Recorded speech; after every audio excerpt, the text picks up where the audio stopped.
Hello and welcome to this lesson about solving literal equations. The learning target for this video is solving for any variable in an equation.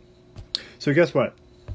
Nothing changes from solving regular equations to solving literal equations.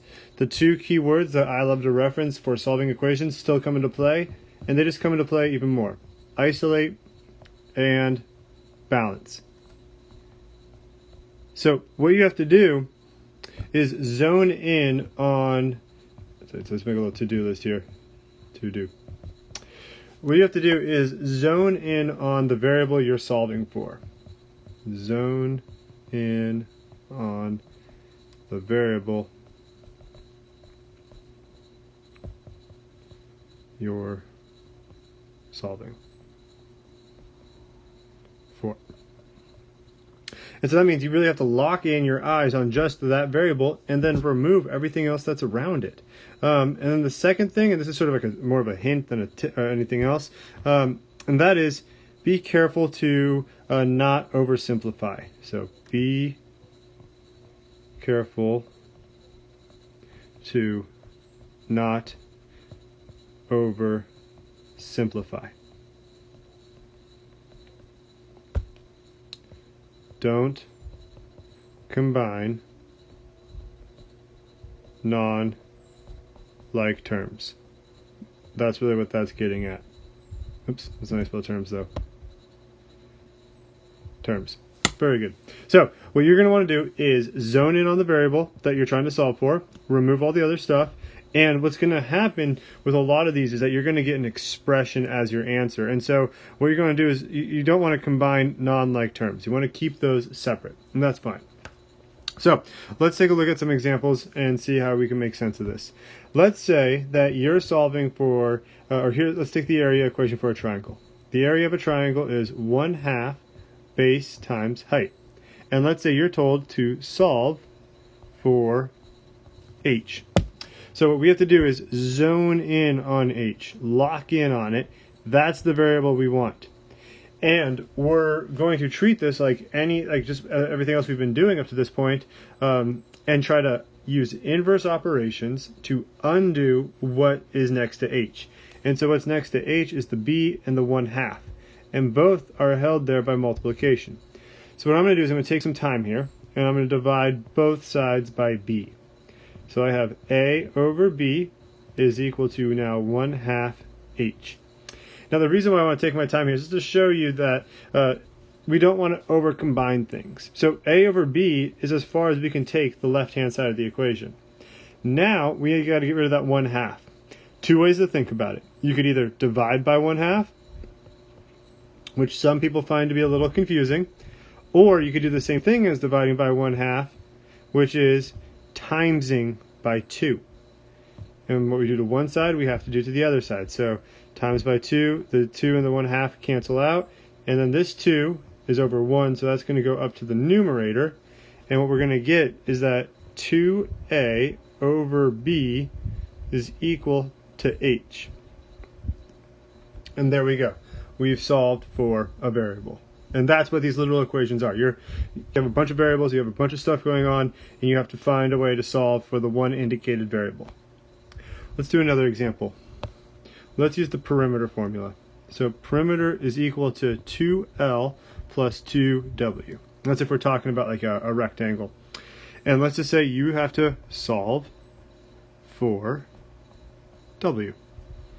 So again, what you have to actually know it. Let's solve for L. Make sure it's in the middle of everything. All right, so again, you got to lock in with that laser focus on L. Now, what I want you to do is take a minute and imagine that this is 2L plus 12. And it's equal to another number, let's just say 20. How would you solve this? Well, you're going to work from the outside in. You would get rid of the 12, and then you'd get rid of the 2. We're going to do the same thing. We're going to get rid of this 2W, then we'll take care of that too. Now the difference is the numbers aren't going to condense because they're not numbers, they're variables, and they're not like terms. So it's going to be a little awkward, but it just takes a little bit of practice and then you get used to it. So I'm going to subtract the 2W. Subtract 2W. Now again, the catch here is that P minus 2W is what it is. I can't combine that any further. I have to be okay with that, and that's fine. Then, this is all equal to 2L. I'm trying to get L by itself, so I need to get rid of this 2. So I'll divide this side by 2, and what I do to one side, I have to do to the other side. Now at this point, we have a couple of options. We could say L equals P minus 2W over 2 and be done with it. Totally cool. If we want to, we could go one step further and we could say L equals P over 2 minus W, because we just distributed the 2 to these two. Sometimes it depends on the situation, how far you go. The answer on the left is just as right as the answer on the right. And again, it's all about situation. So for this, either one is acceptable. But now let's talk about why we want this skill. And here's where you're going to have to do something like the answer on the right here. We have to go that one extra step. Let's say we have an equation with x and y, and you're trying to solve for y. Okay, so now this is a skill that we're going to use in a couple of units when we start talking about graphing. And z here will be a number. But we'll have x's and y's. We're going to have multiple variables, and sometimes we want to be able to get something in just y equals. So let's say we had something like 2x. Actually, no, let's not do 2x. Let's go 4x plus 2y is equal to 8. And our directions are to solve for y. So again, you got to get that laser focus in on the y, and we're going to want to work outside in. So I'm going to write that down because I think that's important to note. Work outside in. So this is the outside part. I need to get rid of that 4x. So I will subtract 4x from both sides, and I'll get 2y is equal to 8 minus 4x. Now I can't get too overzealous here and try to combine this. These are not like terms. That's as far as that can go. Next step, divide by 2, divide by 2, y equals, and then I could leave it as 8 minus 4x over 2, but these all play well together, so I might as well, play with them to go with 4 minus 2x. And that is how we solve for y. And then some people, they may flip it, so you could also say y equals negative 2x plus 4.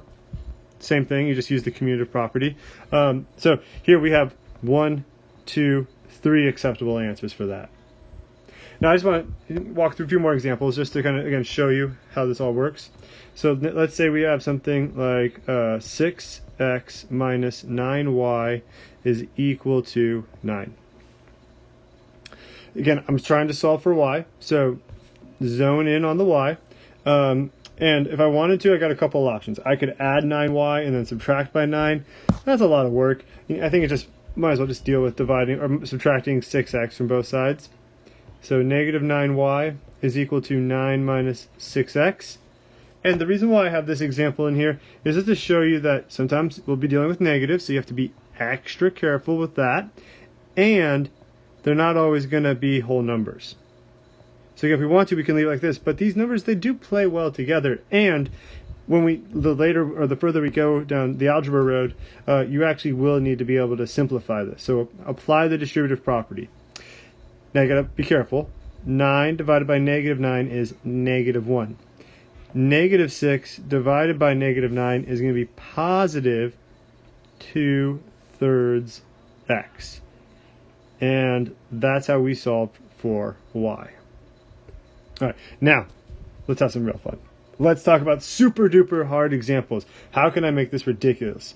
Here's what we can do. And this is also something that, a lot of tests like the SAT or maybe even like some entrance exams or something like that are really going to push your understanding of this. And it is the area formula of a trapezoid, which is area is equal to 1/2 in parentheses base 1 plus base 2 times the height.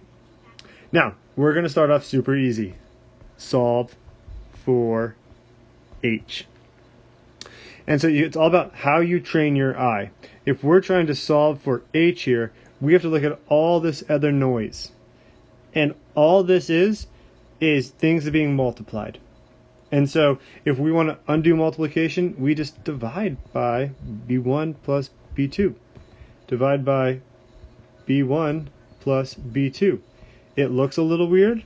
It might feel a little weird, but it's just how this is done. b1 plus b2. Now this is equal to 1/2 h. Same thing we did with the triangle formula, times by 2. And now we have 2a over b1 plus b2 equals h, because those cancel out.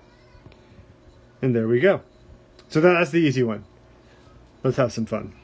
Let's do the hard one. Oops, this isn't 2, that's, or not 3, it's 2. All right, so again, area is equal to 1/2 b1 plus b2 times h, and now we're going to solve for b1. Uh-oh. Okay, so what we have to do is we need to get into the parentheses. We need to crack that open. And in order to do that, we need to get rid of the h and the 1/2 first. And so we'll do it a step at a time.